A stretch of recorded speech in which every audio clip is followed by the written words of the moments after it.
Hello, ladies and gentlemen. Welcome to Coin Lady channel. Two new developments in the SEC complaint against Ripple will be discussed. Even though the first one in this video is about accelerating the process for a summary judgment decision, and the second one is about increasing the likelihood of success for Ripples at the Supreme Court level, you should still watch it. At the end of the video, I'd want to touch on a few key topics of conversation in the XRP community right now. Ripple ideas.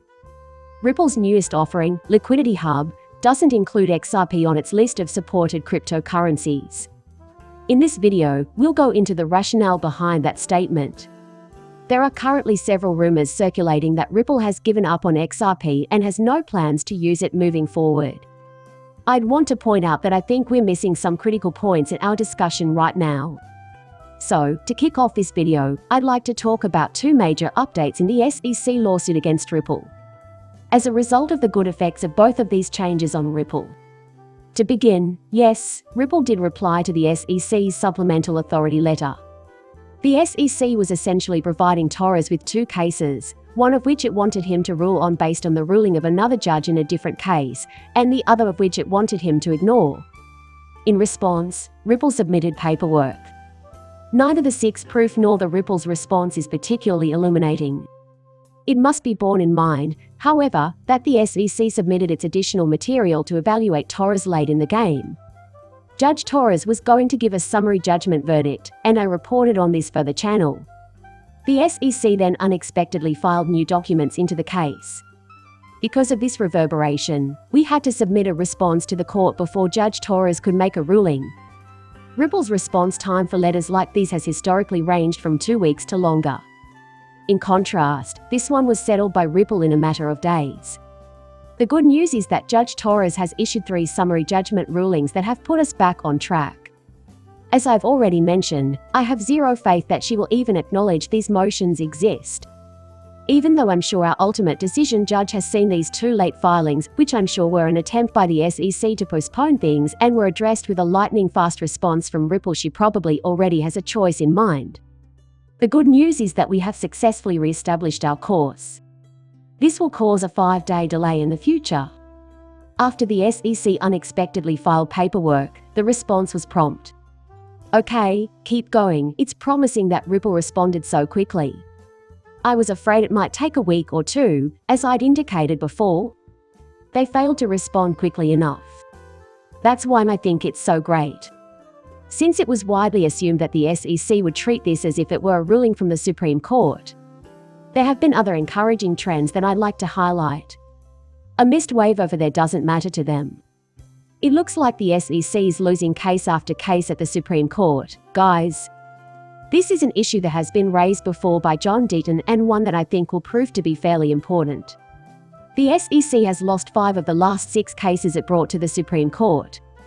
Stuart Eldorado, who updated us only yesterday, says the following. Now that John Deaton has confirmed this is fantastic news, since a loss of the Ripple before the Supreme Court would be catastrophic for the SEC's attempt to control the cryptocurrency economy.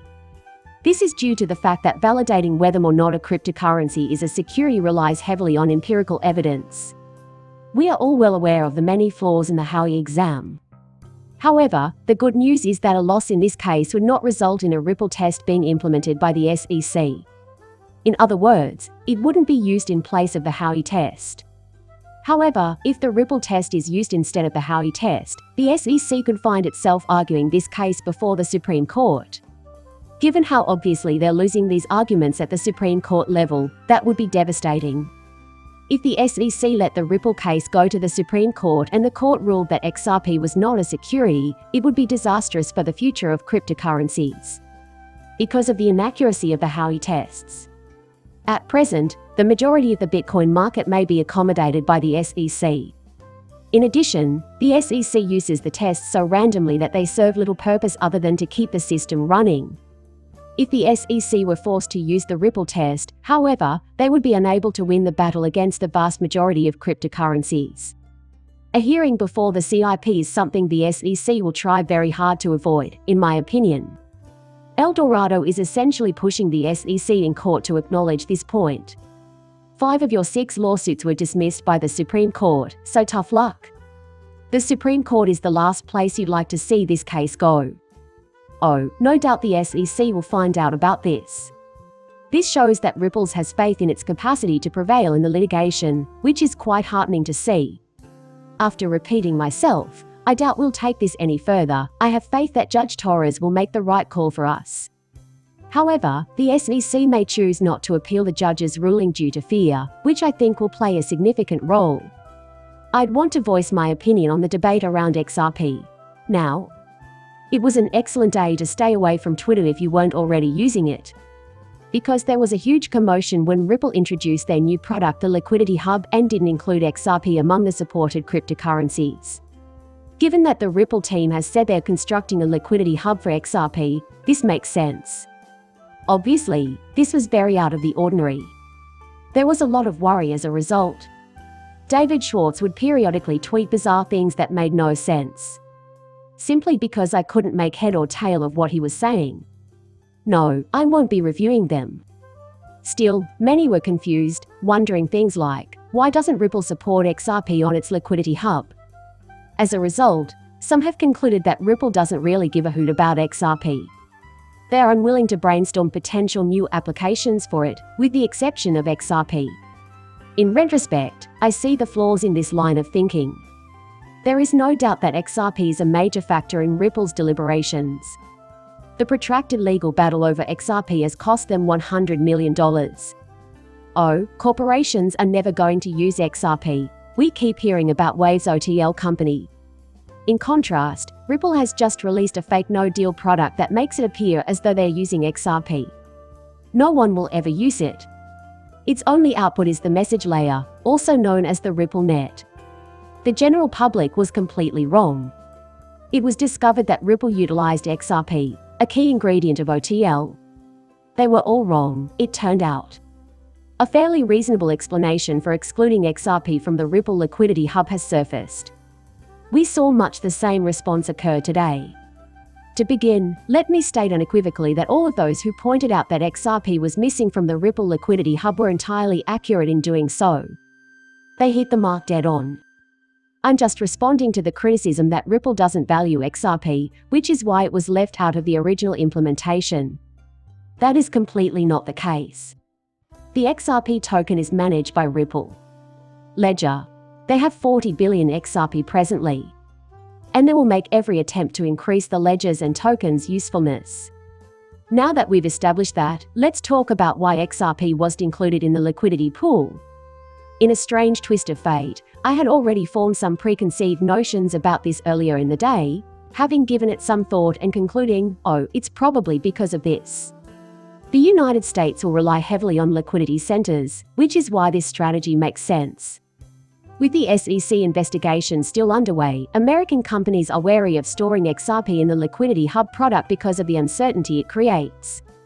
To address this issue, Ripple need only delay the introduction of the Liquidity Hub until XRP is ready for inclusion. Ultimately, it's the prudent option, since Ripple cares so much about what its customers want. I saw that right away as a distinguishing feature of theirs. The needs of the customer come first, regardless of whether or not doing so is financially prudent for the company. This is how effective businesses, like Ripple, operate. As a result of how they've set up their company. Because people are so wary of digital possessions, extreme caution is required. Since everyone is being watched for how they handle the Bitcoin ripple effect, they need to make every effort to make sure these companies are comfortable using their technology. And if that means holding off on adding XRP while this lawsuit is proceeding, then I think that's the best course of action to do. I don't think they should delay releasing this product because some companies are apprehensive about its inclusion of XRP. Instead of waiting for XRP, they should release it, test its functionality, and fix any bugs they find. Santi's character is greatly illuminated, ultimately. I wish Ripple had casually mentioned this. In my opinion, they lead to confusion and fuel unwarranted theories. However, keep in mind that XRP is an integral part of Ripple's business, and that they have proved time and time again that they would not abandon it. There was no obstacle to adding XRP at a later date. When the dust settles in the Liquidity Hub, Ripple will have 50 billion XRP in its possession. Furthermore, this liquidity is not a good fit for the liquidity hub service.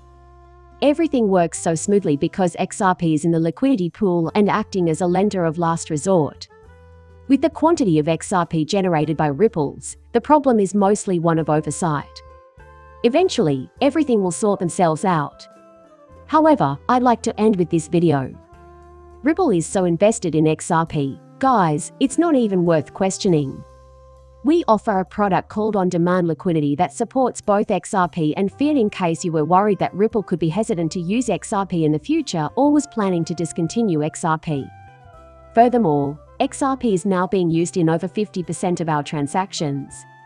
Because of this, we are opening additional corridors and currency pairs, and as a result, we are signing more contracts and have more customers. Please let me restate the point. Although some predicted that XRP wouldn't be used by the Ripple community, it now accounts for half of all transactions at the liquidity hub. In the future, Ripple will find numerous applications for XRP within its operations. Prepare yourselves. Since it will take time, all they need is demand right now. Nobody wants to get their hands dirty with cryptocurrency. Before Ripple can release these products in full, there needs to be clarification on the regulatory front. Nobody wants to deal with the SEC. Their goods actually do what they claim to do. And I have seen nothing from Ripple that would make me think they are a careless leader on the XRP ledger. I have complete faith in them, and I'm confident they'll continue to deliver excellent results. Anyway, I greatly value your being here today, gentlemen. I trust you found this update interesting. Those that done so are asked to remember to subscribe and give a like. Please like and subscribe my channel. See you in the next one. Bye.